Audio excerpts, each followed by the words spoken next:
Hola, esta es la clase de anestesia general. Mi nombre es Rodrigo Acuña, soy anestesiólogo del Hospital Naval de Viña del Mar. Anestesia viene del término griego que significa insensibilidad. En nuestro caso, es un acto médico controlado en el que un paciente es inducido por diversos fármacos, entra en un estado reversible de pérdida de la sensibilidad al dolor, suprimiendo la conciencia y la habilidad de responder a estímulos nociceptivos. La anestesiología es la especialidad dedicada a la medicina perioperatoria.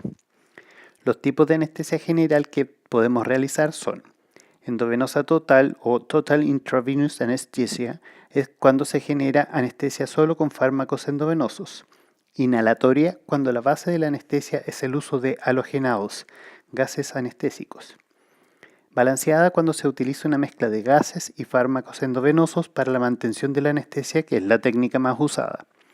Mixta es utilizar una técnica regional que puede ser espinal, epidural, bloqueos regionales asociados a anestesia general. Los objetivos de realizar anestesia general incluyen lograr óptimas condiciones quirúrgicas, amnesia anterógrada o hipnosis, analgesia durante el procedimiento que pudiera ser mantenida hacia el postoperatorio si lo requiriera, relajo muscular tanto como para el procedimiento como para lograr una adecuada intubación traqueal, y además tener el control de múltiples reflejos, tanto los de retiro como cuando uno sufre una quemadura o pinchazo, como los hemodinámicos, asociados a liberación de catecolaminas frente a estímulos nociceptivos. Vamos a ver las progresivas etapas que se requieren para este complejo proceso. Visita preoperatoria. Requiere una cuidadosa investigación de la historia médica, enfermedades coexistentes, tratamientos farmacológicos en curso y antecedentes anestésicos de cirugías previas. Es el momento en que entablamos relación médico-paciente, con lo que podemos establecer consentimientos informados, disminuir ansiedades, explicando lo que sucederá en pabellón, cuánto durará la cirugía, indicar y suspender medicación perioperatoria y elegir las técnicas anestésicas y analgésicas ideales para cada paciente. Preparación de pabellón. Ya sabiendo las implicancias de las patologías concomitantes y de los requerimientos de la cirugía, debemos revisar las drogas y máquinas que serán usadas en nuestro paciente. Es obligatorio establecer una vía venosa de seguridad para poder administrar drogas en eventuales emergencias y el volumen intravascular que no puede recibir por vía oral. Elegimos la monitorización ideal para cada caso clínico. Inducción es la transición desde un paciente despierto, consciente y con reflejos protectores de vía aérea hacia un paciente inconsciente dependiente por completo del anestesista en cuanto a manejo de su vía aérea y estabilidad hemodinámica, que son los más complejos en esta etapa. Hay distintas técnicas para lograrla. La más habitual es la endovenosa en adultos e inhalatoria en niños.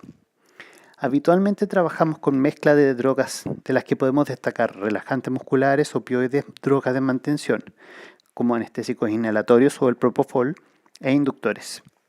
Inductores son drogas generalmente endovenosas. El más frecuente es el propofol, característico color blanco, que destaca entre los otros por efecto antinauseoso y útil en mantención de anestesia. Hay otros inductores disponibles, cada uno con indicaciones y contraindicaciones. Los gases anestésicos actualmente utilizados, N2O, sevoflurano, isoflurano y deflurano, proporcionan hipnosis y analgesia y en menor grado los otros objetivos de la anestesia. Se administran en conjunto al oxígeno durante la ventilación mecánica. Los opiáceos u opioides son potentes drogas utilizadas básicamente como analgésicos. Tienen gran cantidad de efectos adversos, señalando entre ellas las más comunes: depresiones respiratorias, náuseas y vómitos, etc. Los relajantes musculares nos ayudan a facilitar la técnica quirúrgica al vencer la resistencia muscular. Relaja además las cuerdas vocales y evita la tos durante la intubación orotraqueal. Por lo tanto, para obtener los distintos objetivos de la anestesia general podemos utilizar distintos fármacos durante el procedimiento dependiendo de las características clínicas. Para amnesia o hipnosis, solo contamos con inductores o gases anestésicos. Para lograr analgesia lo realizamos con opioides o gases. Solo un inductor es analgésico, que es la ketamina.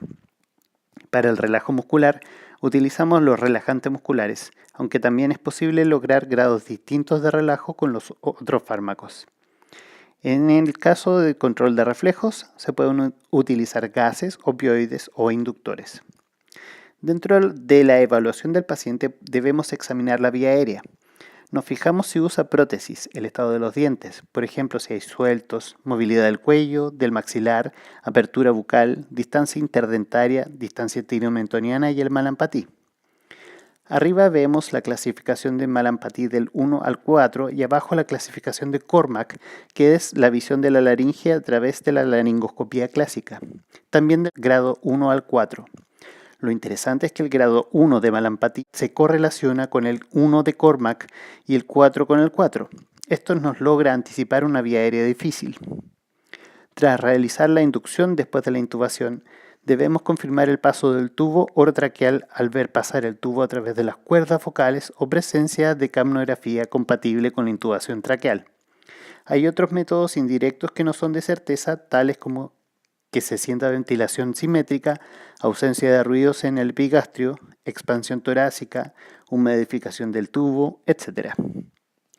Hay una inducción especial que se utiliza en casos de estómago lleno en el que el peligro está en el ingreso del material ácido hacia tráquea y bronquios, con el consecuencia riesgo de neumonía aspirativa grave o neumonitis química.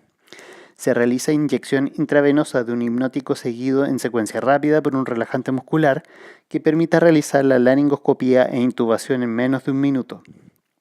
Para esto, el relajante más utilizado es la succinilcolina a dosis de 1 a 2 miligramos por kilo, vía endovenosa.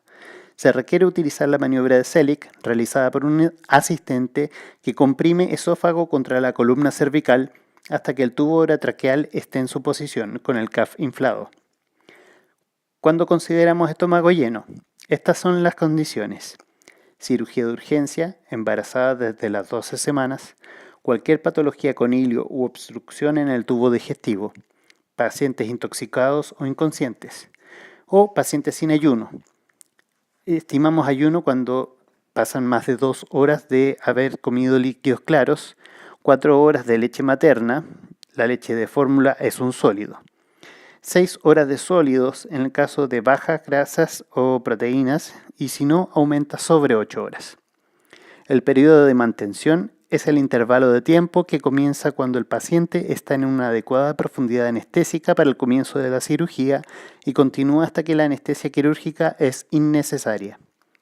Durante este tiempo nos fijamos en estabilizar al paciente en relación con la hemodinamia, control de la ventilación mecánica y reponer fluidos en base a requerimientos habituales y pérdidas generadas durante la cirugía. Periodo de despertar es la transición de un estado inconsciente a un estado vigil con reflejos vitales intactos, con protección de la vía aérea. Para esto posicionamos al paciente en supino, verificamos que las condiciones de ventilación espontáneas estén adecuadas, como por ejemplo que no exista relajación muscular residual y que la técnica analgésica haya iniciado previamente. Es extubado el paciente y estabilizado. Luego es necesario transportarlo a una unidad de postoperado o UCI. Debemos entregar un resumen de la historia del paciente pre e intraoperatoria, indicando los eventos posibles o esperados en el postoperatorio. Es importante el control continuo de la vía aérea, ventilación y estado general del paciente. Las drogas y equipamiento para el manejo de la vía aérea deben estar disponibles, especialmente si el manejo es a distancia. Evaluación postoperatoria debiera ser realizada por el anestesista dentro de las 24 a 48 horas posteriores y registrada en la historia médica. Se observa condición general del paciente y complicaciones específicas que podríamos esperar en cada caso que requieran manejo por otros especialistas. Es importante para nosotros la evaluación del paciente sobre su experiencia en pabellón.